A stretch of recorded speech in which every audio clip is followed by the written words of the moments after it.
Oke, hari ini kita akan belajar tentang penentuan perubahan entalpi reaksi. Nah, cara menentukan perubahan entalpi reaksi itu ada 4 cara. Yang pertama melalui percobaan kalorimetri, yang kedua berdasarkan hukum Hess, yang ketiga berdasarkan data entalpi pembentukan, dan yang terakhir berdasarkan data energi ikatan. Untuk hari ini kita fokus di nomor 3 dan nomor 4.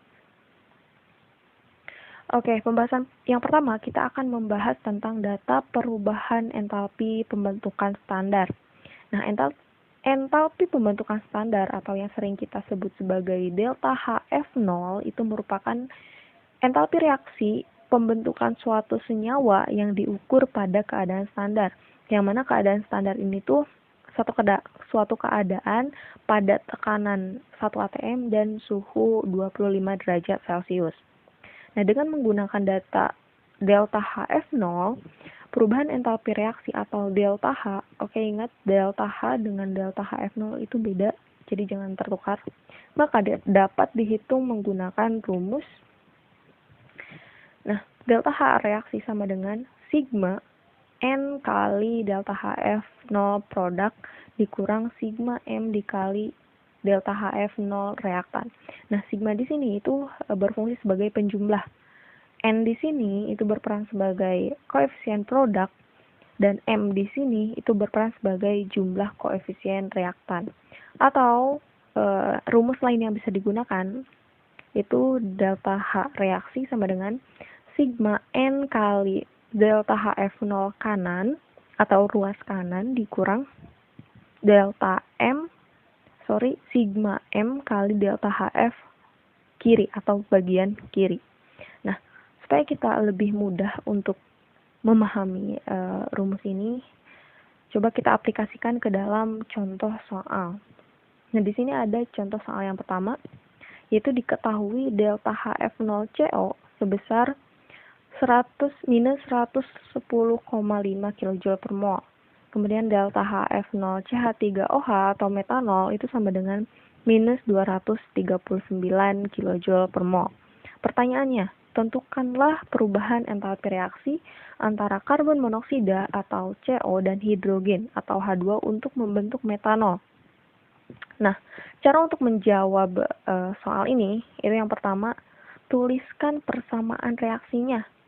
Apapun soalnya, dalam kimia, kalau dia melibatkan suatu reaksi, hal pertama yang harus dilakukan itu tuliskan persamaan reaksinya. Itu wajib. Nah, setelah kita menuliskan persamaan reaksinya, di sini kan kita perhatikan, udah setara belum? Kalau misalkan belum setara, kita setarakan terlebih dahulu. Oke, kita cek yang C sebelah kiri itu. 1, yang sebelah kanan 1, dia udah setara. Yang O di sebelah kiri 1, di kanan 1, dia sudah setara. Kemudian yang H di kiri itu 2, di kanan ada 3 tambah 1, 4. Berarti yang di kiri itu kurang 2. Artinya kita harus menyetarakannya dengan cara menambahkan 2 koefisien ke dalam unsur H2. Nah, setelah ini setara, maka langsung masukkan ke dalam rumus. Nah, ini rumusnya. Langsung aja nih. Produk kurang reaktan kan? Produk kurang reaktan. Kita harus ingat, yang namanya produk itu ada di sebelah kanan. Yang namanya reaktan itu ada di sebelah kiri. Berarti kita mulai yang di sebelah kanan. Berarti koefisien dikali delta HF0 CH3OH. Koefisien CH3OH di sini berapa? 1. Berarti 1 kali delta HF0 CH3OH dikurang, nah di sini coba lihat, yang CO itu koefisiennya berapa? 1. Berarti 1 dikali delta HF0 CO ditambah 2 koefisien dikali delta HF0 H2. Nah, setelah itu tinggal dimasuk-masukin. 1 dikali delta HF0 CH3OH udah ada, tinggal masukin. Terus dikurang 1 kali delta HF0 CO, di sini udah ada, tinggal masukin. Ditambah 2 kali delta HF 0H2. Nah, pertanyaannya, kenapa ini 0? Kenapa ini 0? Karena semua unsur bebas, nilai delta HF-nya itu pasti 0. Tapi biasanya di soal itu tidak dicantumkan karena biasanya kita dianggap sudah tahu bahwa unsur bebas itu selalu bernilai 0. Seperti itu. Maka dihasilkan minus 128,5 kJ per mol. Oke, selanjutnya kita beralih ke contoh soal yang kedua. Diketahui delta HF0C2H2 plus 52 delta HF0H2O minus 242 kJ per mol, delta HF0CO2 itu sama dengan minus 394 kJ per mol. Nah, jika 5,2 gram C2H2 dengan MR 26 dibakar secara sempurna sesuai dengan persamaan reaksi sebagai berikut. Nah, di sini sudah ada persamaan reaksinya. Kemudian, maka kalori yang dihasilkan adalah, nah, ini caranya sama dengan yang sebelumnya, yaitu kita masukkan rumusnya, terus kita masukkan satu-satu. Ingat yang namanya delta H pembentukan itu produk kurang reaktan. Yang produk itu ada di sebelah kanan, yang reaktan ada di sebelah kiri. Jangan sampai tertukar. Nah, kita mulai dari si CO. CO itu mempunyai koefisien 4, berarti 4 kali delta HF 0 CO ditambah 2 kali delta HF 0 H2O dikurang 2 kali delta HF 0 C2H2 ditambah 1 dikali delta HF 0 O2. Nah, setelah itu tinggal masukkan aja karena kan di sini sudah ada nih nilai dari delta HF masing-masing molekul, masing-masing senyawa. Nah, setelah dimasukkan maka dihasilkan sebesar minus 2164 kJ per mol. Nah, oh ya, perlu diperhatikan juga di sini nilai dari delta HF0O2 itu 0. Ingat, yang namanya unsur bebas, nilai delta HF-nya itu sama dengan 0. Mau O2, H2, nilainya sama-sama 0. Nah, setelah itu, kita perhatikan soalnya. Ini, delta H reaksi ini, itu untuk 2 mol C2H2. Sedangkan yang ditanyakan itu adalah sebanyak 5,2 gram C2H2. Maka kita harus mengubah si 2164 ini menjadi sebesar yang dibutuhkan. Caranya kita cari molnya si C2H2 dulu. Nah, rumus mol itu kan gram per mr. Gram per mr berarti sama dengan 5,2 gram dibagi 26 gram per mol. Nah, di sini kan satuannya si gram dicoret, sisa mol berarti 0,2 mol C2H2. Nah, setelah kita tahu 0,2 mol C2H2, berarti kita tinggal dibagi. Jadi kan ini yang dibutuhkan, yang dibutuhkan kan 0,2 mol. Sedangkan di sini di soal adanya 2 mol, berarti kita harus dibagi. Untuk 0,2 mol berarti 0,2 dibagi 2 mol dikali minus 2164 kJ per mol. Maka hasil akhirnya adalah minus 216,4 kJ per mol. Kok jadi kJ per mol? Kenapa molnya hilang? Karena, nah, ini kan mol nih. Mol di sini tuh satuannya dicoret. Ini dicoret. Jadi sisa kilojoule. Seperti itu. Nah, untuk satuan juga penting untuk diperhatikan ya. Jadi jangan sampai terlewat. Selanjutnya kita akan bahas tentang data energi ikatan.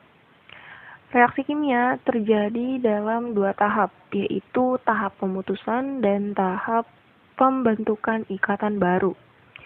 Harga energi ikatan rata-rata dapat digunakan untuk menentukan perubahan entalpi reaksi.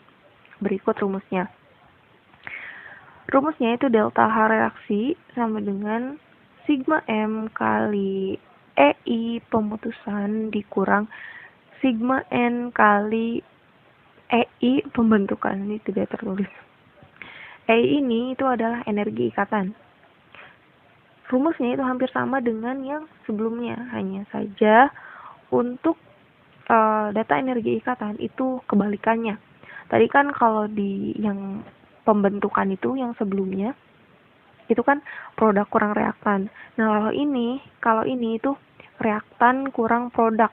Jadi pemutusan itu terjadi di reaktan dan pembentukan itu terjadi di produk. Nah, atau rumus lainnya, delta H reaksi itu sama dengan sigma N kali delta HF0 kiri dikurang sigma M dikali delta HF0 kanan. Seperti itu. Ini bisa dilihat ya. Kalau ini tuh rumus data energi ikatan tuh kebalikan dari rumus data pembentukan. Seperti itu. Dengan keterangan yang sama, untuk N itu koefisien produk dan untuk M ini koefisien reaktan. Sebagai latihan, di sini ada contoh soal. Diketahui energi disosiasi ikatan sebagai berikut. Nah, pertanyaannya, berdasarkan data energi ikatan, berapa kalor yang dihasilkan dalam reaksi pembakaran etanol atau C2H5OH? Untuk menjawab soal ini, hal pertama yang harus dilakukan itu kita menuliskan dulu persamaan reaksinya. Nah, di sini kan belum ada persamaan reaksinya nih. Di sini hanya ada clue reaksi pembakaran, tapi belum ada persamaan reaksinya. Nah, kita tulis dulu persamaan reaksi kimianya. Nah, perlu kita ingat juga dan menjadi catatan bahwa yang namanya reaksi pembakaran itu biasanya menghasilkan atau produknya itu CO2 dan H2O, dan reaksi pembakaran juga pasti bereaksi dengan O2 atau oksigen. Jadi itu bisa memudahkan kita untuk menuliskan persamaan reaksinya. Nah, kebetulan di sini persamaan reaksinya sudah saya setarakan. Nah, angka 3 di sini maksudnya itu 3H2O ya. Jadi ini tidak sempat ketulis. Jadi di atas gitu. Nah, setelah selesai menuliskan persamaan reaksinya, kita menjabarkan si persamaan reaksi ini menjadi bentuk ikatan. Nah, ikatan seperti ini nih. Nah, setelah itu kita masuk ke rumusnya. Kan rumusnya itu sigma M kali EI pemutusan dikurang sigma N kali EI. Di sini tuh harusnya ada EI, cuma tidak tertulis. EI pembentukan atau energi ikatan pembentukan. Langsung masukin saja. Nah, di sini kan bisa dilihat 5 kali CH, 5-nya dari mana? Dari sini. Ini kan kiri kurang kanan ya. Kiri kurang kanan. Atau reaktan kurang produk. Nah, kita mulai dari reaktan dulu. 5 kali CH. 5-nya dari mana? 5-nya dari sini. 1, 2, 3, 4, 5. Ada lagi yang ikatannya CH di sebelah kiri atau di sebelah reaktan? Tidak ada. Jadi 5 kali CH seperti itu. Nah, ini berlaku juga untuk yang lainnya. Nah, ditambah 1 kali CC. Di sini di sebelah reaktan CC ada berapa ikatan? Ada 1, hanya di sini. Jadi 1 kali CC. Kemudian selanjutnya ditambah 1 kali CO. Di sini CO ada berapa? 1. Di sini ada 1. Nah, ini. Kemudian ditambah 1 kali OH. Terus ditambah 3 kali O double bond O atau O ikat rangkap O. Dikurang produk. 4 kali CO. 4 dari mana? Nah, ini kan koefisien nih 2. Di molekul si CO2 itu kan memiliki ikatan CO-nya sebesar 2. CO sebelah sini, CO sebelah sini. Nah, 2 dikali koefisien, jadi 4. Nah, ditambah 6 kali O, ikatan O. Nah, ini juga sama nih. Jadi kan di sini 3 nih koefisien. Nah, di sini O yang berikatan dengan H, itu kan ada 2. Sebelah sini dan ini. Jadi 3 dikali 2. Jadi 6. Berarti 6 kali ikatan O dengan H. Nah, setelah itu masukin nilainya. Kan di sini sudah ada nih nilainya. Nilai energi disosiasi. Nah, setelah itu dimasukin. Setelah dimasukin, hasil akhirnya minus 918 kilojoule. Seperti itu.